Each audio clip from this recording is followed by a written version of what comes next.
Estamos de volta com a terceira e última parte do nosso programa. Lembrando a você, peça as nossas obras, porque ela tem, desta parte, muito a oferecer.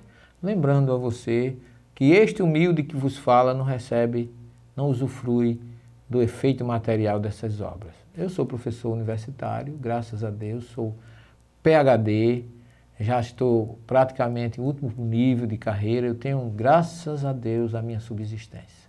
Já criei meus filhos, então todas as obras, todo o fruto das nossas obras é dedicado às obras sociais, aplicado à nossa casa, humilde casa espírita, aqui em João Pessoa, na rua Clarice Justa, 295, onde já fizemos alguns programas mostrando nossos trabalhos sociais, não para nos exibir, mas para dar uma satisfação do que onde aplicamos aquilo que recebemos com os nossos livros.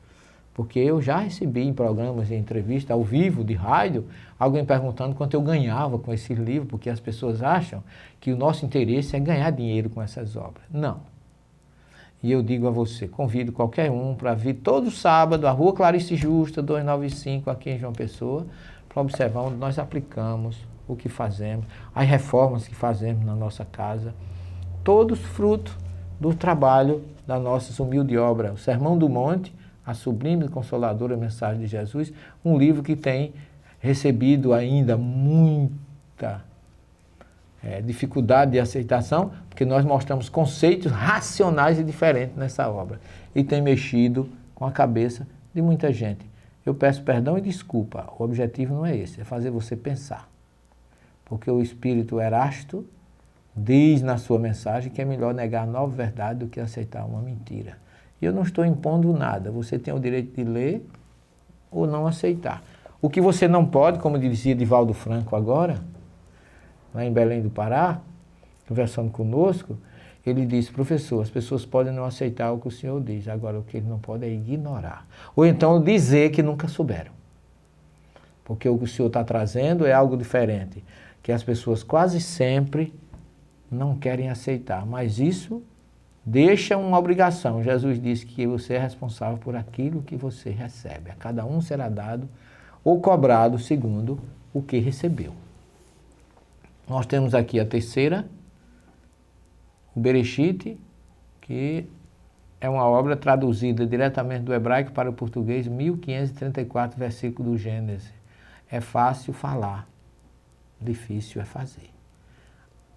Tente fazer o que nós fizemos aqui, meu caro telespectador, qualquer um que vai ver o que significa. O que eu estou falando aqui, o nosso querido Aaron von Rommel, lá do Belém do Pará, ele sabe o que é traduzir um texto do hebraico para o português.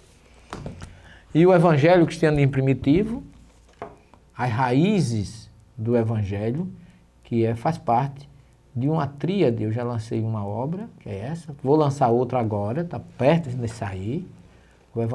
O Cristianismo Primitivo, aqui nós vamos falar dos caminhos, aqui nós falamos dos encontros de Jesus, as raízes do Cristianismo Primitivo, Jesus e as mulheres, Jesus e Zaqueu, Jesus e Nicodemo, Jesus e o centurião, e agora nós estamos falando, nessa obra nova, as três comunidades que se formaram depois da ressurreição de Jesus, comunidade de Jerusalém, comunidade de Paulo e comunidade de João, lá aos arredores de Éfeso. E a Didaquê, uma obra didática, que é a tradução dessa obra, que é o Catecismo dos Apóstolos, que foi a primeira obra canônica do Cristianismo Primitivo. E como eu sou professor de Cristianismo Primitivo, nós ressurgimos, eu, o professor Fabrício, essa obra, e traduzimos, ele traduziu o grego e eu traduzi o hebraico e fiz um capítulo sobre análise e interpretação dos textos sagrados. Faça seus pedidos à Ideia Editora, www.ideiaeditora.com.br ou em São Paulo, na Sinal Verde, com Mário Suriani, 24091540, lembre-se, 011, operadora, ou então com a Mundo Maior Editora, que tem lançado a nossa obra analisando as traduções bíblicas. Nós vamos continuar falando um pouquinho nesse resto de tempo sobre a figura de Paulo. Nós já fizemos 2 viagens de pesquisa, meu caro Flávio Vilela, a Anatólia, ou Ásia Menor, que é hoje, atualmente, a Turquia. E nós fizemos todos os caminhos de Paulo. Olhe, foi um homem incansável. Paulo, depois de conhecer Jesus, realmente foi outra pessoa. Mudou. Trabalho, dedicação, denodo, faculdade mediúnica, mediunidade de cura. Sofreu horrores, foi apedrejado, apanhou bastante, foi assaltado, dormiu em caverna, foi mordido de víbora, de serpente. Ninguém faz isso se não ser por um grande amor.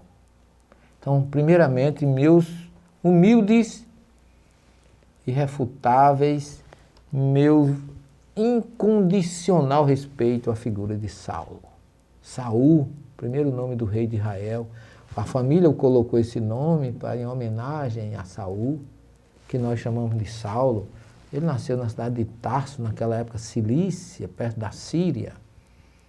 E esse jovem com essa intrepidez, com esse denodo, depois de se formar num yeshivá israelita, discípulo de Gamaliel, ele, depois do episódio de Estevão, ele encontra Jesus na estrada de Damasco. E a sua vida realmente mudou. Esse homem tentou mostrar, eu acho que é aí que vem a questão, meu caro Flávio, tentou mostrar Jesus como Messias para os judeus. Você vê a história dele lá em Atos, onde ele chegava, o primeiro local que ele procurava para pregar era a sinagoga.